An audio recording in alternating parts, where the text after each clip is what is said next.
అచ్చ తెలుగు విద్యార్థితో తెలుగు రాష్ట్రాల first rank నారాయణదే.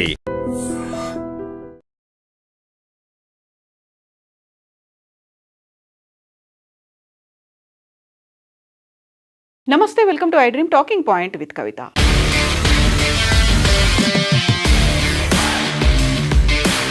H1B వీసాలకి సంబంధించి సరికొత్త షాకింగ్ నిర్ణయాన్ని టెక్సాస్ తీసుకుంది. ఇప్పటికే H1B వీసాలకి సంబంధించి వీసా ప్రాసెసింగ్ ఫీజుని $15,000 నుంచి $1,00,000 చేశారు. ఆ తర్వాత సోషల్ మీడియా వెట్టింగ్తో గత ఏడాది ఆపేసినటువంటి ఇంటర్వ్యూ ప్రాసెస్ అనేది ఈ సంవత్సరం అక్టోబర్లో ప్రారంభమవుతుంది అని భావించినప్పటికీ కూడా ఇప్పుడు టెక్సాస్ రాష్ట్రం నెక్స్ట్ ఇయర్ అంటే 2027 మే వరకు H1B వీసాలను రద్దు చేయాలనేటువంటి నిర్ణయాన్ని తీసుకుంది. దీనికి సంబంధించి అధికారికంగా టెక్సాస్ రాష్ట్ర గవర్నర్ గ్రెగ్ అబాట్ కీలకమైనటువంటి ప్రకటన చేశారు. తక్షణమే వాటిని నిలిపివేయాలి. మే 2027 మే 31 వరకు ఈ నిర్ణయం అమల్లో ఉండబోతోంది. రాష్ట్ర వ్యాప్తంగా ఉన్నటువంటి ప్రభుత్వ సంస్థలు, విశ్వవిద్యాలయాలకు ఈ మేరకు ఆదేశాలని కూడా జారీ చేశారు. మేక్ అమెరికా గ్రేట్ అగైన్తో పాటుగా అమెరికా ఫస్ట్ అనేటువంటి నినాదాలు ప్రతిబింబించేలా H1B వీసాలకు సంబంధించి ఈ నిర్ణయం తీసుకున్నట్టుగా చెప్తున్నారు. ఒకవేళ అసలు అక్కడ ఉన్నటువంటి స్థానికులు, అమెరికాలో ఉన్నటువంటి అమెరికన్ పౌరుల దగ్గర అంత సామర్థ్యం లేకుంటే, అంత నైపుణ్యం లేకుంటే, తప్పనిసరి అనేటువంటి ఒక అనివార్య పరిస్థితి ఉంటే తప్ప H1B వీసాలు ఇవ్వకూడదు అనేటువంటి మాటని గ్రెగ్ అబాట్ అయితే ఈ కీలకమైనటువంటి ఆదేశాలని అటు ప్రభుత్వ సంస్థలతో పాటుగా ఇటు విశ్వవిద్యాలయాలకు కూడా అనౌన్స్ చేశారు. ఈ మేరకు ఆదేశాలు కూడా ఉన్నాయి. భారతీయ నిపుణులని ఇది తీవ్రంగా ప్రభావితం చేస్తుంది అనేటువంటి అంచనా వేస్తున్నారు. H1B వీసాలకు సంబంధించి ఆల్మోస్ట్ 70% వీసాలు అనేవి భారతీయులకే లభిస్తున్నాయి. వారి మీద ఇప్పుడు ఈ ఎఫెక్ట్ పడబోతోంది అనేది వినిపిస్తోంది. స్థానిక ఉద్యోగాలు అమెరికన్ కార్మికులకే చెందాలి అని ఈ నిర్ణయం తీసుకున్నట్టుగా గ్రెగ్ అబాట్ టెక్సాస్ రాష్ట్ర గవర్నర్ అయితే అనౌన్స్ చేశారు. అక్కడ ఉన్నటువంటి టెక్సాస్ వర్క్ ఫోర్స్ కమిషన్ అనుమతిస్తే ఇందులో మినహాయింపులు ఉండొచ్చు అనేది. గతేడాది కొత్తగా పునరుద్ధరించినటువంటి H1B వీసాల పిటిషనర్లు ప్రస్తుతం స్పాన్సర్ చేస్తున్న వీసా హోల్డర్ల సంఖ్య, ఉద్యోగ హోదాలు, వీసా గడువు తేదీల సమాచారాన్ని ఆయా సంస్థలు నివేదించాలి అనేటువంటి ఆదేశాలను కూడా జారీ చేశారు. ఇదంతా కూడా రాష్ట్ర ఆర్థిక వ్యవస్థతో పాటుగా టెక్సాస్ కార్మికులు, ఉద్యోగుల ప్రయోజనాల కోసమే చేస్తున్నాము అని. అక్కడే ఉన్నటువంటి పబ్లిక్ ట్యాక్స్ పేయర్లు ఎవరైతే ఉన్నారో వారు పే చేస్తున్నటువంటి ట్యాక్స్ అంతా కూడా అమెరికాకే చెందాలి, అక్కడ ఉన్నటువంటి రాష్ట్ర ప్రజలకే చెందాలి, బయటి వ్యక్తులకు అది అందకూడదు. అందువల్ల H1B వీసాలని మేము రద్దు చేస్తున్నాము. మే 31, 2027 వరకు H1B వీసాలకి సంబంధించి ఈ కఠినమైనటువంటి నిర్ణయం అమల్లో ఉండబోతోంది. పన్ను చెల్లింపుదారులతో ముడిపడినటువంటి ఉద్యోగాలు మొదటగా టెక్సాస్ ప్రజలకే దక్కేలా రాష్ట్రం ఆదర్శంగా నిలవాలని, కొంతమంది అమెరికన్ కార్మికులను తొలగించి మరీ తక్కువ వేతనాల కోసం H1B వీసాలను బయటి వాళ్ళకి ఇస్తున్నారు. అందువల్ల ఫ్రాడ్ కూడా జరుగుతుంది, అక్కడ చీటింగ్ అనేది కూడా జరుగుతుంది అనేటువంటి నిర్ణయానికి గవర్నర్ గ్రెగ్ అబాట్ వచ్చారు. అందువల్లే ఇప్పుడు H1B వీసాదారులకు సంబంధించి ప్రత్యేక నైపుణ్యం లేని ఉద్యోగాలను H1B వీసాలు వాడుతున్నారని, ప్రత్యేకంగా ఎక్కువగా నైపుణ్యం లేదు, జనరల్గా రెగ్యులర్గా ఉన్నటువంటి స్కిల్స్ ఉన్నవారికి కూడా H1B వీసాలు ఇచ్చి పిలిపించుకుంటున్నారు. అక్కడ ఉన్నటువంటి పౌరులకి, అమెరికన్ పౌరులకి అది పెద్ద దెబ్బ పడుతోంది, ప్రభావం చూపిస్తోంది. కాబట్టి ప్రత్యేక నైపుణ్యం లేకుండా జరుగుతున్నటువంటి వీటి మీద కూడా ఇప్పుడు విజిలెన్స్ ఎంక్వైరీ జరగాలి అనేటువంటి ఒక డిమాండ్ కూడా వెల్లడవుతోంది. ఈ నేపథ్యంలోనే ఇలాంటి నిర్ణయం తీసుకున్నారు. ఇప్పటికే ప్రత్యేక నైపుణ్యం లేని ఉద్యోగాల కోసం H1B వీసాలు వాడుతున్నారు అని ఇప్పటికే ఫ్లోరిడా గవర్నర్ రాస్ డిపాంటిస్ కూడా చెప్పారు. దానికి సంబంధించి ఒక ఎంక్వైరీ జరగాలి అనేది కూడా ఉంది. సో ఇప్పుడు నెక్స్ట్ టెక్సాస్ తర్వాత ఫ్లోరిడా కూడా ఉండబోతోంది అనేటువంటి వార్తలు కూడా వినిపిస్తున్నాయి. H1B వీసా హోల్డర్లు కాలిఫోర్నియా తర్వాత టెక్సాస్లోనే ఎక్కువగా ఉంటున్నారు. అందులోనూ టెక్సాస్ ప్రభుత్వ విశ్వవిద్యాలయాల్లో దాదాపుగా 1,200 మంది పనిచేస్తున్నారు. అమెరికాలో H1B వీసా కార్యక్రమం 1990లో మొదలైంది. యాక్చువల్గా అక్కడ ఉన్నటువంటి ఎంప్లాయీస్లో అంత నైపుణ్యం లేదు కాబట్టి బయట నుంచి తెచ్చుకొని వాళ్ళకి H1B వీసా ఇచ్చి స్పాన్సర్ చేసి తీసుకురావాలి అనేది.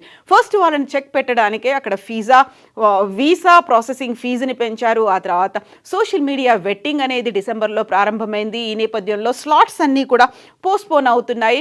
అవి మ్యాక్సిమం ఈ 2026 మార్చ్ ఏప్రిల్లో ప్రారంభం అవుతాయని మొదట అనుకున్నారు. ఆ తర్వాత అది అక్టోబర్ దాకా పొడిగించారు. ఇప్పుడు అది 2027 వరకు కూడా ఎక్స్టెన్షన్ అవుతోంది. కాబట్టి విపరీతమైనటువంటి ఎఫెక్ట్ ఉండే అవకాశం ఉంది అనే మాట వినిపిస్తోంది. ఇక దీంతో పాటుగా 2027 వరకు అంతర్జాతీయంగా మార్చడం వల్ల, ఎక్స్టెన్షన్ అనేది చేయడం వల్ల వీసా బ్యాక్లాగ్స్ అనేది విపరీతంగా ఏర్పడుతున్నాయి. అక్కడ నిపుణుల కొరత అనేది కూడా కనిపించబోతోంది. At the same time visa stamping కోసం భారతదేశానికి వచ్చినటువంటి వేలాది మంది నిపుణుల్లో తీవ్రమైనటువంటి ఆందోళన కూడా వ్యక్తమవుతోంది. ఇప్పుడు పర్టికులర్గా మనం మాట్లాడుకున్నటువంటి టెక్సాస్ నుంచే కాకుండా ఇప్పటికీ ఎక్స్టెన్షన్స్ లభించినటువంటి నేపథ్యంలో ఒకవేళ వాళ్ళు వీసా స్టాంపింగ్ కోసం భారతదేశానికి వచ్చినట్టయితే ఇక్కడే చిక్కుబడిపోయే ప్రమాదం ఉంది అని. వాళ్ళకి అక్కడ ఉన్నటువంటి జాబ్ ఎక్స్టెన్షన్ లభించట్లేదు. ఎట్ ద సేమ్ టైం వాళ్ళు నివాసం ఉన్నటువంటి ఇళ్లకు కూడా అగ్రిమెంట్ ఎక్స్టెన్షన్ చేయడానికి ఒప్పుకోవట్లేదు అనేటువంటి వార్తలు కూడా వినిపిస్తున్నాయి. సో అమెరికా కాన్సులేట్లలో భారీగా బ్యాక్లాగ్స్ అనేవి ఉన్నాయి అనేటువంటి మాటతో పాటుగా 2027 వరకు దీన్ని పొడిగించారు అనేటువంటిది అంతర్జాతీయ మీడియాలో కూడా విపరీతంగా ఈ మధ్య కాలంలో సర్క్యులేట్ అవుతోంది. అందులోనూ వీసా స్టాంపింగ్ కోసం భారతదేశానికి వెళ్ళొద్దు అనేటువంటి మాట ఇమ్మిగ్రేషన్ నిపుణులు కూడా చాలా క్లియర్గా చెప్తున్నారు. 2025 డిసెంబర్లో జరగాల్సినవన్నీ 26లో అవుతాయి, లేకపోతే ఇప్పుడు అది 27కి ఎక్స్టెన్షన్ అయింది. కాబట్టి తీవ్రమైనటువంటి ఆందోళన ఉంది. జనవరి ఫిబ్రవరిలో అపాయింట్మెంట్ల కోసం చూసుకున్న వారికి ఏడాది తర్వాతే కేటాయిస్తూ ఈమెయిల్స్ కూడా వచ్చాయి. కాబట్టి అక్కడ ఉన్నటువంటి వేలాది మంది వృత్తి నిపుణులు ఇక్కడ ఎక్స్టెన్షన్ కోసం వచ్చిన వాళ్ళు, స్టాంపింగ్ కోసం వచ్చిన వాళ్ళు, లేకపోతే ఇతర పనుల మీద వచ్చిన వాళ్ళు ఇక్కడే భారతదేశంలోనే చిక్కుబడిపోయారు.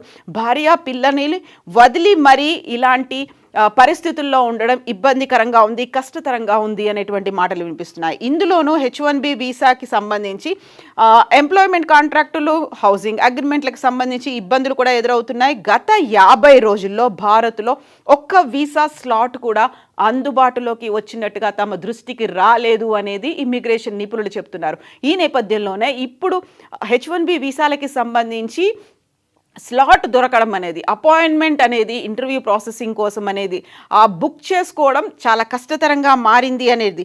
దీంతో పాటుగా వీసా జారీని ఇంకా ఆలస్యం అవ్వడానికి బోల్డ్ అని రీజన్స్ కనిపిస్తున్నాయి. వీసా దరఖాస్తులని చాలా వరకు రిజెక్ట్ చేస్తున్నారు అనేటువంటి మాటను కూడా ఇమ్మిగ్రేషన్ నిపుణులు చెప్తున్నారు. ఈ నేపథ్యంలోనే కొంతమంది ఇమిగ్రేషన్ లాయర్లు చెప్తున్న దాని ప్రకారం ఢిల్లీ, ముంబై, చెన్నై, హైదరాబాద్, కోల్కతాలోని అమెరికన్ కాన్సులేట్లో రెగ్యులర్ ఇంటర్వ్యూ స్లాట్స్ కూడా అందుబాటులో లేవు. కాబట్టి అధికారులు అపాయింట్మెంట్లని వచ్చే ఏడాదికి పోస్ట్పోన్ చేశారు అనేది వినిపిస్తోంది. దీంతో పాటుగా టెక్సాస్కి సంబంధించి వినిపిస్తున్నటువంటి ఇంకొక డిమాండ్, ఇక్కడ జరిగినటువంటి అవకతవకలు ఏవైతే ఫ్రాడ్స్ అనేవి H1B వీసాలకి సంబంధించి ఉన్నాయో 2 కంపెనీల్లో అది ప్రధానంగా జరిగాయి అనేది వాదన వినిపిస్తోంది. కాబట్టి ఇక్కడ అప్పుడు అమెరికాలో టెక్సాస్లో మేక్ అమెరికా గ్రేట్ అగైన్ మాగాతో పాటుగా మోడరేట్ రిపబ్లికన్స్ మధ్యలో ఈ పాలసీలకి సంబంధించి కూడా విపరీతమైనటువంటి చర్చ జరుగుతోంది. అందులో భిన్నమైనటువంటి అభిప్రాయాలు కూడా వ్యక్తమవుతున్నాయి. టెక్సాస్ అటార్నీ జనరల్ కెన్ పాక్స్టన్ చెప్తున్న దాన్ని బట్టి అయితే ఈ ఇన్వెస్టిగేషన్ అనేది తీవ్రంగా జరగాల్సినటువంటి అవసరం ఉంది. అందులో ఫ్రాడ్స్ అనేవి ఎక్కువగా ఉన్నాయి అనే మాటని, సివిల్ ఇన్వెస్టిగేటివ్ డిమాండ్స్ అనేవి జరుగుతున్నాయి. సిఐడిస్కి సంబంధించి 3 నార్త్ టెక్సాస్కి సంబంధించినటువంటి కంపెనీలో అవకతవకలు జరిగాయి అనేటువంటి వాదన ఉంది. అందులోనూ కూడా the business which are run by Indians according to local media reports అవన్నీ కూడా ఒక బోగస్ కంపెనీలను ఏర్పాటు చేసుకున్నాయి. లేని కంపెనీలను సృష్టించి H1B వీసాలని ఇప్పించి అక్కడికి తెప్పించుకున్నారు అనేటువంటి మాటని ఐడెంటిఫై చేశారు. కాబట్టి ఇప్పుడు టెక్సాస్లో మొదలైనటువంటి ఈ తరహా పోస్ట్పోన్మెంట్ అనేది H1B వీసాల రద్దు అనేది మెల్లిమెల్లిగా విస్తరించే అవకాశాలు ఉన్నాయి అనేటువంటి మాట కూడా వినిపిస్తోంది. సో టెక్సాస్ తర్వాత ఫ్లోరిడా తర్వాత కాలిఫోర్నియాలో కూడా ఎక్కువ మంది ఉన్నారు కాబట్టి అక్కడ కూడా ఇలాంటి ప్రోబ్ ఏమైనా జరుగుతుందా, ఇన్వెస్టిగేషన్స్ జరగాల్సినటువంటి అవసరం ఉంది అనే డిమాండ్తో పాటుగా అక్కడ ఉన్నటువంటి H1B వీసా హోల్డర్లు తిరిగి భారతదేశానికి రావడానికో లేకుంటే అత్యవసరమైనటువంటి పరిస్థితుల్లో వస్తే ఇక్కడే చిక్కుకుపోయే ప్రమాదం ఉంది అనేటువంటి వార్తలు కూడా ఉన్నాయి. సో ముందనుకున్నట్టుగా ఆల్ ఈజ్ నాట్ వెల్, అంత ఈజీగా అంత తొందరగా H1B వీసాలు ఇప్పుడు దొరికేటువంటి పరిస్థితి అయితే లేదు. యాక్చువల్గా 6 నెలలు పోస్ట్పోన్ అవుతుంది లేకపోతే 1 year పోస్ట్పోన్ అవుతుంది అనుకున్నారు. బట్ అది ఇప్పుడు ఆల్మోస్ట్ 2.5 years పోస్ట్పోన్ అవుతోంది. కాబట్టి జాగ్రత్త పడాలి అనేది ఇమ్మిగ్రేషన్ ఎక్స్పర్ట్స్ చెప్తున్నటువంటి మాటలు, సూచనలు.